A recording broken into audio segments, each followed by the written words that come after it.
Transit last week. Thank you. Yeah, you bet.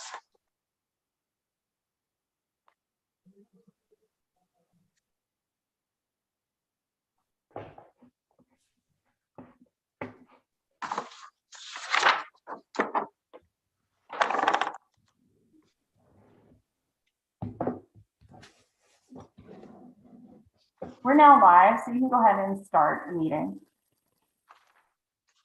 Okay. Well, actually, I'm not quite ready yet. Let me get something up here.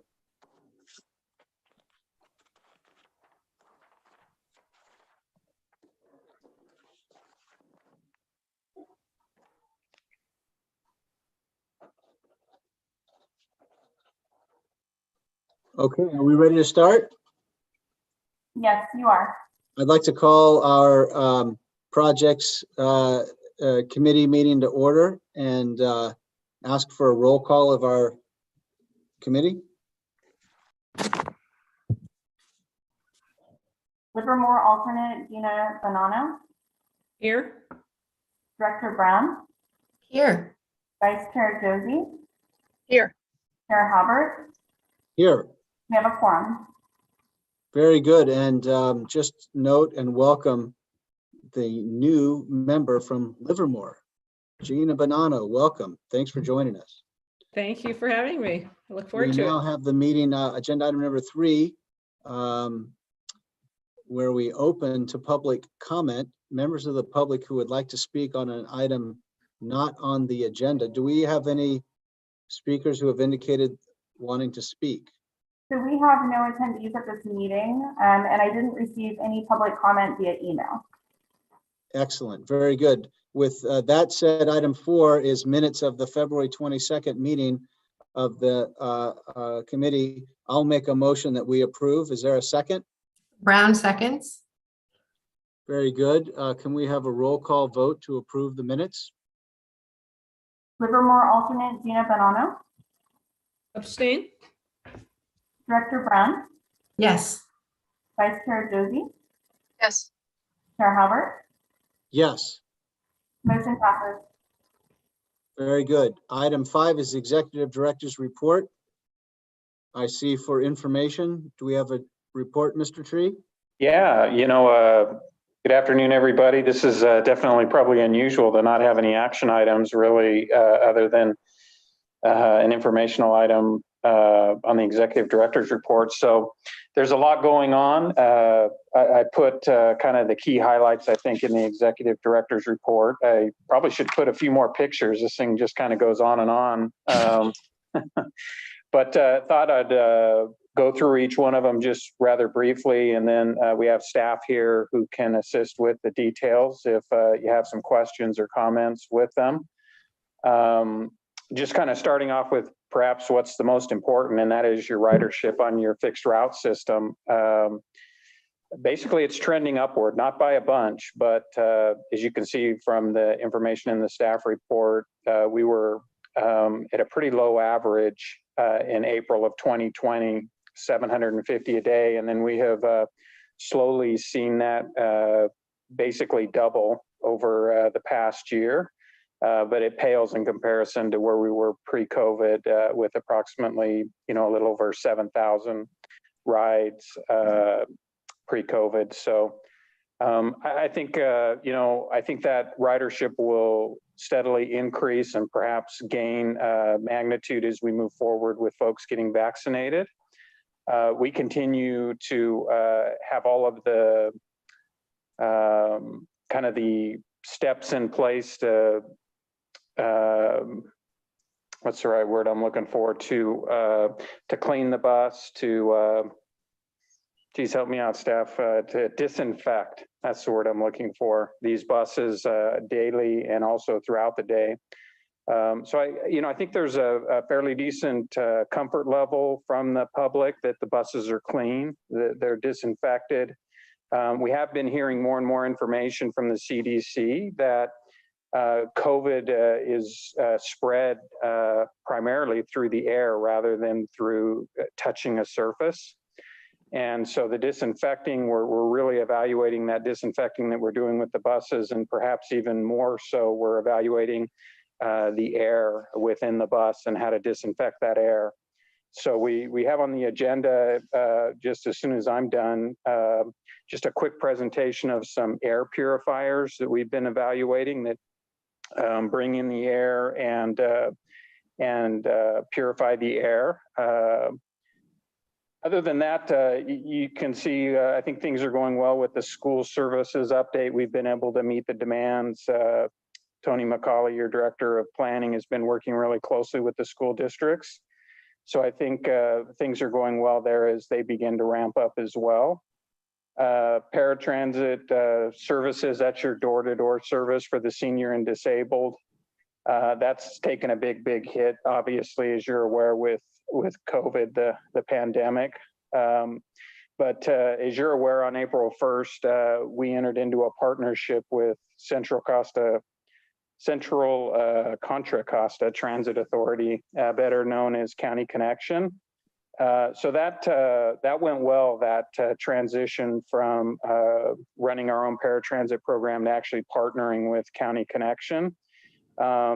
We will, now that we've got things kicked off and things flowing smoothly, we're going to get that ad hoc committee that we had talked about together to just take a look at what we're trying to achieve, really kind of document, and even more importantly, how we'll track whether or not we're succeeding with that partnership. But it sure has added a lot of capacity into the agency in regard to providing paratransit service, and a great degree of seamlessness for the customer, as well as some nice benefits such as an app, so that customers can book their ride on an app and actually watch their ride in progress in real time within that app, which is soon to come.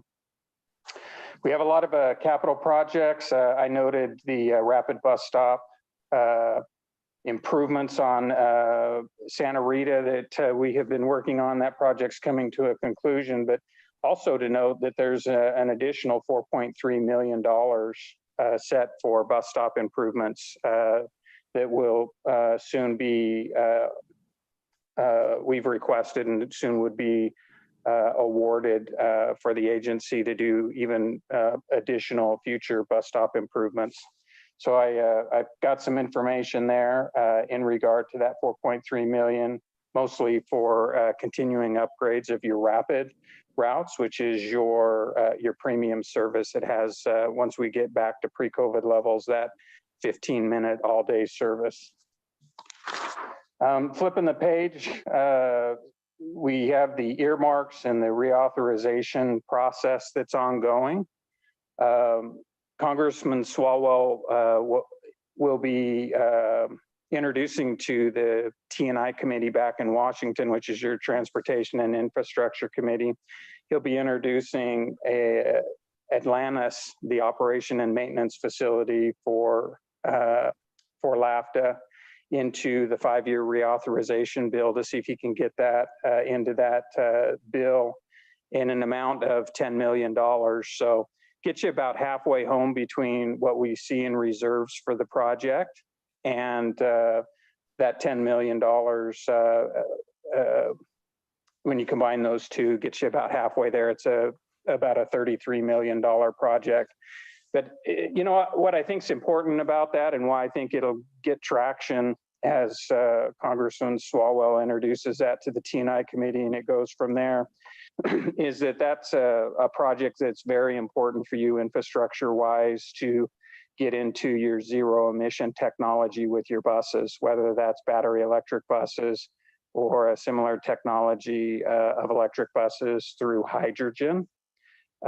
So as you're well aware, we're undergoing our long range plan for getting into getting a zero emission fleet put together. So that's a top priority of the Biden administration and certainly a top priority of your legislature. And so I think that request will go well. There's a few other things here just to make note. The next time we meet in May, you'll receive the draft Tri-Valley Hub Network study. So that's a study that was asked of us by the state, by CalSTA. And it's a study that it identifies where is the Tri-Valley hub. And that was pretty obvious as we looked and worked through that study that it was the Dublin Pleasanton BART station. And so what the study does is it really calls out for future service that comes in and out of the hub, as well as identifying per request by the state what express bus looks like on the 680 corridor. So it was a study where we partnered, obviously really closely with County Connection and the Central Contra Transit Authority, which is the equivalent of ACTC over in our adjacent county. So more on that to come, and you can expect that that'll be an agenda item in May. You got your budget preparation that you will soon be talking about as a board. That'll go to the F&A committee soon, and then you'll see it at the board. There's a couple other things there. The shared autonomous vehicle project, I think we've talked about quite a bit. We were all, we're looking for funding basically to get that project into phase 2, which would include faster autonomous vehicles that would allow us to get into passenger service on a regular basis on a route. We had asked for some funding from the feds on that through the earmark process, and I don't think it made the cut. And so we do have a couple of other options that we're working with on that to keep that project moving. I think that's it, other than just an acknowledgement that your staff is really key with the Valley Link project. And that project is really a day and night proposition right now as we get close to taking the environmental work to the Valley Link board. At their very next meeting in May, they'll be looking at certifying the EIR for that project and adopting the project, which is a huge milestone. And there were certainly a lot of things to negotiate and conclude as we kind of came to the end of the draft process and have gotten the final version ready for the board. And then there's a lot of work going on with the FTA in regard to that rail authority and the soon to be started 30% design on the project. So that's a glimpse of just kind of everything moving behind the scenes. I felt it was important enough that maybe we had the P&S committee meeting today, even though it's really just a review of what's going on. With that, I'd be happy to, answer any questions, provide additional information. And as I mentioned, Tone, our Director of Operations and Innovation, has been working on an air purification system, really to counteract and to disinfect the air, if you will, which seems to be a growing issue for public transit. So with that, Chair, again, just recognizing that Tone has a couple of slides to show for you on that, which will be business before the board likely in May. Whenever you'd like to introduce those slides or have those slides presented, we'd be happy to do that. Do that as part of the executive director's report. But before we do that, let's ask if there are any questions of the executive director at this time. I am going to go to Commissioner Brown. Thank you. Yeah, just a couple questions. Thank you very much for the update, Michael. And you guys are very busy. But when you look at a $4.3 million bus stop fund for some location, do you expect that to be rapid stops, which are that beautiful glass kind of look, or are these just in general bus shelters? So this project basically is to install shelters in various locations, and they would follow the pattern of the shelters, the rapid shelters that have been installed. So there's a distinct style for Livermore, for example, as well as Dublin, and now Pleasanton has a style that we would pattern if we're to put additional shelters within Pleasanton. So The thought is the three patterns, the three styles of those rapid stops had been established, and this is money really to come in and upgrade the stops that aren't currently with those shelters or with the rapid medallion signs adjacent to the shelter. I will say a good deal of this project funding is for the signage for the rapid medallion sign that didn't go in the first time around when we did the rapid shelters. Yeah, they're really nice, really, really eye-catching. Okay. Then the talk about air, and Tone talking about air turnover and safety. We all know when we're doing outside dining, air turnover and just open air is part of the solution, at least now, for outdoor dining, even in inclement weather. Is it possible to open windows in a bus? And if this is Tone's presentation, I'll just wait, but for fresh air to circulate through the bus? So it's a really good question. The only availability of popping something open while the bus is in motion is the vents that are on top of the bus. I think there's two of them on a 40-foot bus. But the windows, Tony, correct me if I'm wrong, or Tone, but I do not believe that you can open those on the current fleet that we have. That's correct. Okay. Back in the old days when I was a kid riding bus, you have to really muscle them to get the windows down. And those days are gone. And then lastly, within the city of Pleasanton, we of course brought Black Tie Limousine on for our intercity bus system for our seniors. And so it sounds like your ridership is down for paratransit dial-a-ride, but are you seeing any folks transfer over from Pleasanton that had not formerly been on Pleasanton in your system before? Don't you have an idea? That would come through eligibility, so would see that paperwork coming through for the first time to qualify on the LAFTA system, but. Yeah, unfortunately, that's not tracked. Okay. And since the transition in, I think, February 1st, the ridership has been somewhat steady. And we think that's because of Pleasanton Paratransit reducing their operating hours and days a while back. So the transition already happened prior to February 1st. So that's why we didn't see a spike when we took over in February. Okay. All right. And just one last question here. The Aquarius, if we relocate our corporate offices over to Aquarius, and you said maybe approximately 10 million from the feds, and you have some already in reserve. What about the site you're in right now? Is that worth a chunk of money that would help offset the cost? Do you own it? Yeah, the short answer is that you could certainly sell the property and it would be worth several $1 million. We haven't priced that out yet, but alternatively, an option for the board would be to lease the site and then take the revenues from the lease and put them into the operations of the system. So in essence, have an income property for the agency that would help fund your operating budget. And Tamara, you feel free to correct me on that. I mean, you've seen and have looked at that before, but I think there's a couple of options for the board, certainly selling or leasing. If we sell, a large portion of it will have to go back to the FTA because this building was built with FTA funds. And anytime you sell anything for more than $5,000, the percentage that you used has to go back. So I don't know what the percentage was, but say it was even 50% of it would have to go back.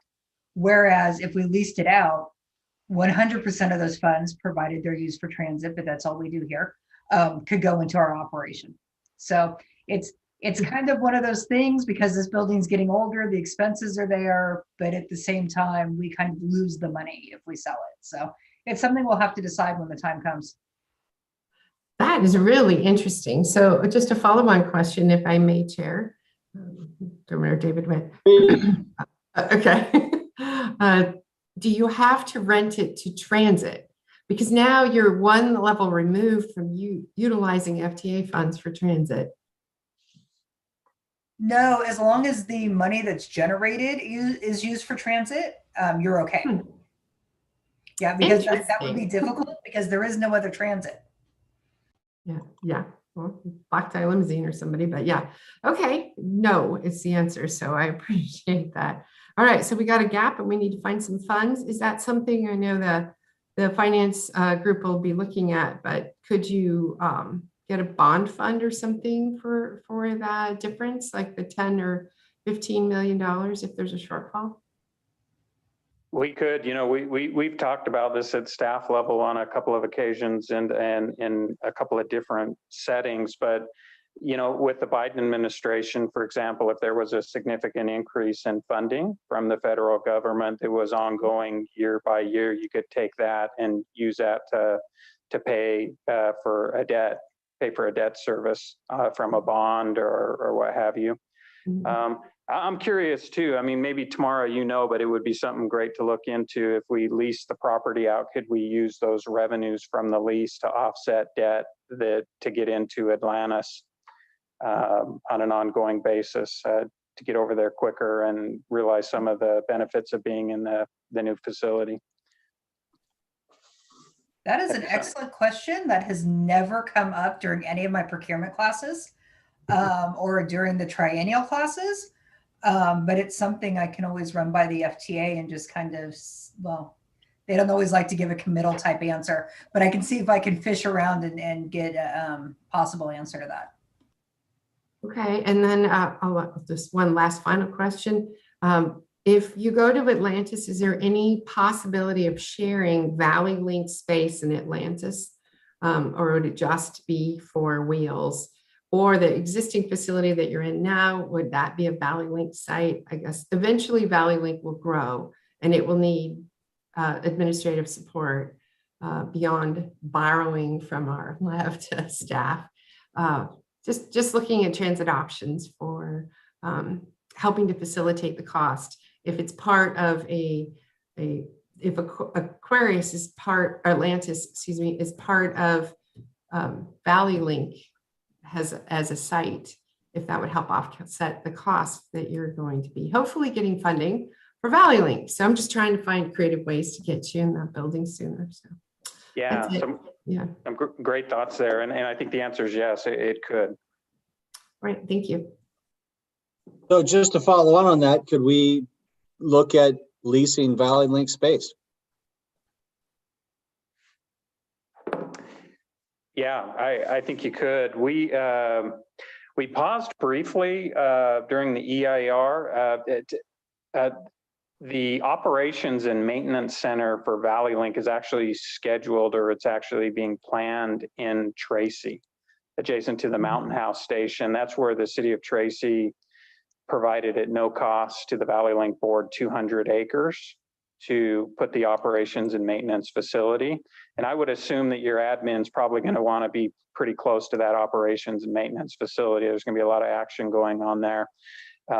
But that's, there's a couple of key decision points coming up with the Valley Link project where potentially that could be reconsidered. And so as soon as we get the EIR and a couple of things out of the way, I think that there's a conversation coming to the Valley Link board in regard to alignment and the location of that potential operations and maintenance facility. But it certainly could be leased to the Valley Link project, some space out of this Atlantis project. I wonder if the executive directors could talk to one another. Yeah. Follow-on question to Commissioner Brown's earlier question about the bus stops. So $4.3 million, how many bus stops are we going to get? I think I saw 3, but I wasn't sure if that was the final number. Well, you get a lot of bus stops. I can bring to the board kind of the penciled out version of how that number came to fruition. How many stops get a medallion sign that already have a rapid shelter, and how many get a rapid shelter and a medallion sign. There's quite a few. That is a huge project. But there are a couple of stops that we've kind of labeled in the staff report as key stops. Okay, that's what I was reading. Key stops. Yep, those will be significantly enhanced, like your stop at Las Positas College with, hundreds of students getting on and off there. We envision something a little more grand than a couple of bus shelters, more like a beautiful arbor that the students could wait under with some really nice real-time signage. So I would call those upgraded key stops. So the 2.3 million from MTC is above and beyond the 4.3 million? No, it's the 2 million there. Okay, 2 plus 2.3. Of MTC's funding, yeah, that's safe and seamless strike, quick strike grant program, and then that additional 2.3 from the RM2, which is your bridge toll. So not that I'm putting my former mayor's cap back on in any way, shape, or form. Wear it, Dave. But I will say, I will prompt the representative from Dublin to consider pushing hard for student bus stops that are now non-existent in terms of overhang or coverage from the rain capabilities, that we know we have bus loads of kids taking the bus, which means hundreds of students, and sometimes standing in the rain when it's raining. I know that's not every day, but it would be nice to have some covered bus stops for those paying customers. So I don't know if we can do, we talked about this at one point, Michael, years ago, and I don't know what the proper way to get that done is, but we talked about it. And I think you mentioned that there is a way to get that done. I don't know if this is it or not. Yeah, I think these two programs in particular, MTC was looking to continue to improve your rapid routes, since they are your premium service that really is a large generator for regional rides, rides that come in and connect with other transit systems. But nonetheless, if that's a priority of the board, staff can continue to look into how we get some funding for shelters with the school routes. There's challenges obviously there. I mean, your popular stops have, 30, 40 kids getting on at a stop, and the level of canopy that you can provide in a bus shelters, unless you're spending a lot of money, is usually limited to 4 or 5 students. It would have coverage out of the rain. So, I mean, there's some challenges there. But if, as the board, as you think about your priorities, especially with the budget coming up and coming before you in the next 30 to 45 days, it'd be a good topic to hear from you on. And I think that my comments would be applicable to any bus stop that has that many people congregating at it at any one time. So, okay. I'll go back to Commissioner Brown in a minute. I just want to ask Commissioner Bonanno, anything to add, questions or comments? Councilmember Josie, Commissioner Josie. If not, I'll go straight to Mayor. I did have one. This is Commissioner Josie. I had one quick question, if I might, on the paratransit with the on-time arrivals, which is fantastic.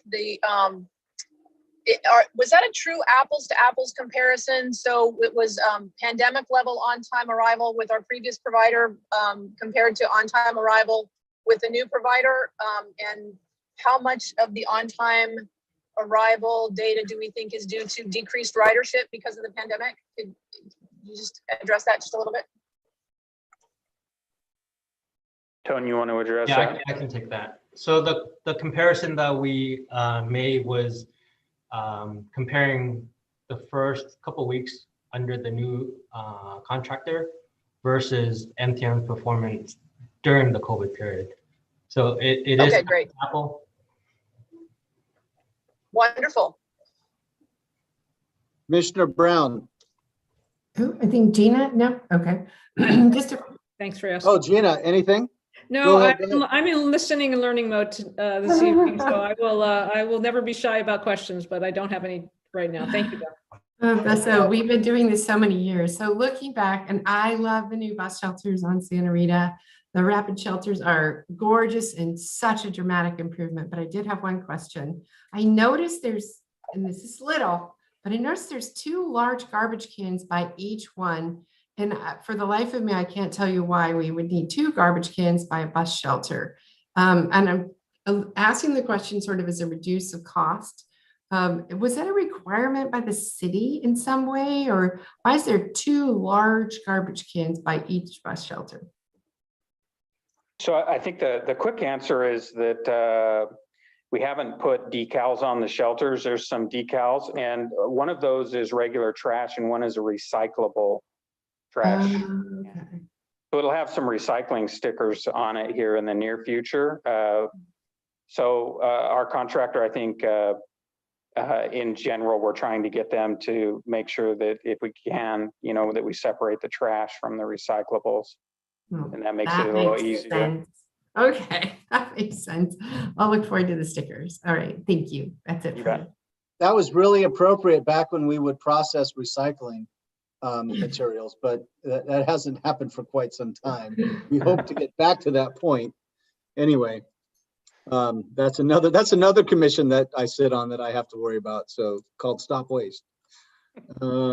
Anyway, with that said, let's see if we want to go to Tone and see this new cutting edge clean air, other than opening the windows process.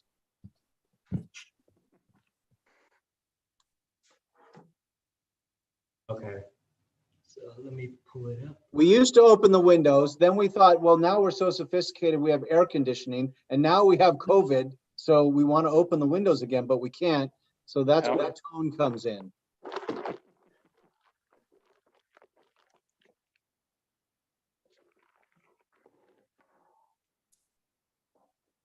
Can you see the presentation? Yep. So before I dive into the technology or the system, I just want to go over some of the initiative we have implemented to date in effort to provide a safe. 5 minutes, Tone, just so you know. Okay, it'll be less than 5 minutes. Okay. So as Michael mentioned earlier, the buses are fogged daily, and all the high touch areas are being wiped down daily at the layover point. In addition, at the Trans Center, the passenger amenities are being disinfected twice a day. And in terms of improvement on board our buses, we recently completed the installation of the drive barrier door to provide a safe way for passengers to board and deboard our buses. We also have hand sanitizers installed inside the vehicle, as well as the Trans Center and at the 2 BART stations. And we are using the highest grade possible for our HVAC system. And then if weather permits, we are opening the latch to allow airs to circulate better. And lastly, I believe about 6 months ago, we were able to work with the Transit app to provide customer with load information and arrival time information in real time. So those are some of the key initiatives. And as Michael mentioned earlier, CDC recently came out and say that the risk of transmitting the virus through surface is very low. It's mainly through the air. So given this latest report, staff has identified the need to install technology that will inactivate the virus in the air of our buses. So I have a short video about the product that I want to show.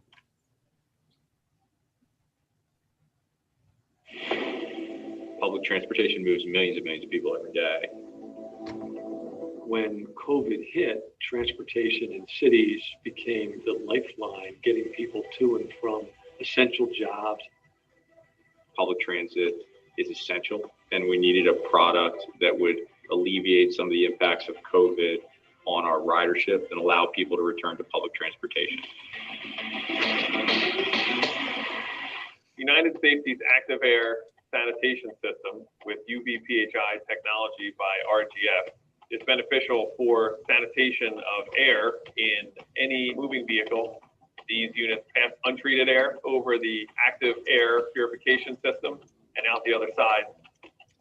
The water vapor molecules pass over the catalyst. They are ionized and create hydrogen peroxide molecules from the water vapor naturally occurring in the air. Once the hydrogen peroxide molecules are created, the HVAC blowers will transport those molecules to the entirety of the bus or train, whether it's school bus, a public transit vehicle, a first responder vehicle. We have the ability not only to enhance the safety of the passenger and the operator, but also dramatically increase the safety on the interior of that vehicle. As things reopen, as children go back to school, as our public begins to re-enter public transportation, we are providing them the safest environment to return to. It allows people to enter back into their normal daily lives in a safer place.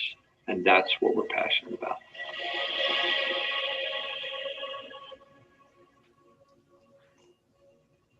What's the name of the company that produces that? United Safety? United Safety Survivability Corporation, or USSC. Wow. Seems pretty cool. So we currently use them to purchase seat replacements or material for our seats. So they are an existing vendor that we're using. So a little bit more about the product. Again, the product is safe because it is using natural occurring hydrogen peroxide to kill the virus. And it shows that it can kill up to 99% of the germs, viruses, and bacteria, including SARS-CoV-2, which is the virus that causes COVID-19. And it doesn't cause any damage to the interior of the surfaces. Great. So although this technology is new to transit, it's been around for a long time, especially in hospitals and on airplanes. Here's just a sample of the agencies that are currently testing or demoing the product, and also a list of agencies that already have the system installed in their buses. So over 4 units are currently in service globally. So it's not new technology, it's new to transit. So this item is informational today, but we're going to put together a staff report and take it to the full board on May 3rd. If the board approves, then we'll begin installation and have it completed by the end of this fiscal year. I think that's less than 5 minutes. Close enough, Tone. Great job. Any questions? I have one. Go for it. Just, it's what you're doing right now is using just a filtration system. I don't know if it's HEPA or something else. This disinfection is a very different technology, obviously, but in the interim, do we have any knowledge that the filtration systems is actually capturing any of the aerosolized virus? I mean, the filtration systems, I just don't know what the effectiveness of the sort of physical filtration systems as opposed to a real disinfection, which kills the virus. This is filtration intended to capture. So you mentioned filtration. I just wondering, do we know about how effective the existing systems are that have been implemented? So the one we have in place right now is where we use a fogging machine that disperses hydrogen peroxide and kind of fumigate the bus. So to start out the day, the bus is clean, but if one of our passengers has COVID and touches surface, then everything goes out the window. Well, with this, is continually pushing out the hydrogen peroxide to clean the air and the surfaces. Right. No, I understand that. It's just that you mentioned earlier that the existing technology is just a filtration system of some kind. You disinfect every day, but as you say, that's just a one-time thing in the morning. And what happens, since you said it goes out the window, except we don't open the window, so nothing goes out the window. But what I guess I'm saying is the filtration system that you mentioned earlier in your presentation, in the first slide, is that intended to address in any way the COVID virus? Does that make sense? It does. So I think you're referring to the MERV7 filter that we use for our HVAC system. Michael probably knows better than I do, but I think it just cleans the air, but I don't think it actually kills the virus. Does it even capture it, I guess is my question. It doesn't kill it, but does it capture it? You know, Tone, we had those statistics early on when we moved to the MERV7 air filter. I think it's a great question. Let's circle back and have a good answer at the board meeting. It hadn't dawned on me to go back and look at those statistics. Great, thanks. Very good. And it's certainly a curious question. Either way, we are using the most sophisticated filter that the manufacturer will allow us to use. So we're always doing the best we can, but we need to know indeed how we're doing. And this disinfector, which integrates well with our system, seems to be pretty efficient way to do that. I'm intrigued. I hope that they are successful. The question I would have is what other buses have they installed on, like another transit agency? I'm all for being the first bleeding edge pioneer, but I'm also very cognizant of just stealing good ideas that work well for others. So are we a leader on this bleeding edge, or are we a fast follower? Where are we in that space?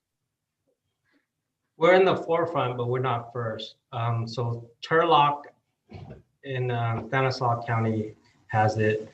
Humboldt Transit up Northern California has it. And San Diego MTS and LA Metro is currently testing it.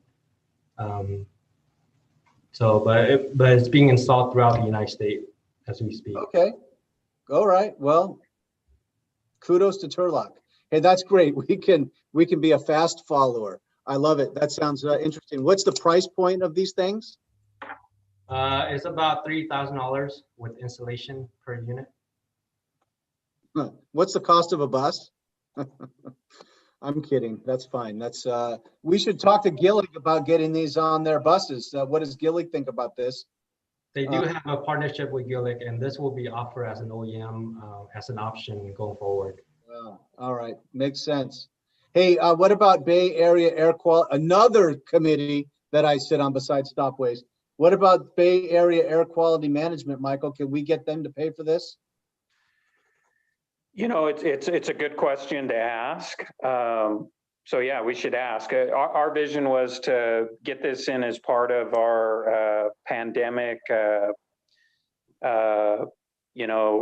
recovery plan. So to try and get some FEMA money for these and some other federal funding that has perhaps come through CARES Act distributions. So I think there's a couple of ways to skin the cat on this one, but I'll check in with the Bay Area AQMD to see what potential there might be for this. All right. I think they're usually really uber focused on emissions, right? And reducing emissions, which this is a little different animal, but it's worth asking. Yeah. All right. You're good point. Good point. Stick these on the top of a smokestack and see if it works. I don't know. Yeah. All right. Yeah, they are really focused on emissions. You're right. Okay. Well, listen, with that said, we've, I think, completed that item, which is the executive director's report. Item 6, preview of upcoming PNS committee agenda items. Tomorrow, you want to take this one or you want me to?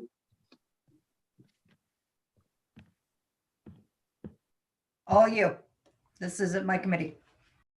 Yeah, gotcha. Well, you know, in the staff report, you can see a couple of things coming up, and certainly service changes are probably high priority, as well as just continuing to follow these projects. As mentioned, your Tri-Valley Hub study will be coming up in May, which is a big action item. A return of your public transportation agency safety plan. We'll be coming back to the board an update since you have now entered into a partnership with County Connection. That document needed to be updated. And also we've got some customer satisfaction surveys and so on that we'll be embarking on that'll come to this committee a little bit later in the summer. All right. Good. Any questions about upcoming items? If not, we'll move on to matters initiated by committee members. Anything to initiate, Mayor Brown? None. No way, that's a first. No, I'm kidding. I'll think really hard and come up with it. With that said, our next meeting date is scheduled for May 24th. That's not Memorial Day weekend, is it?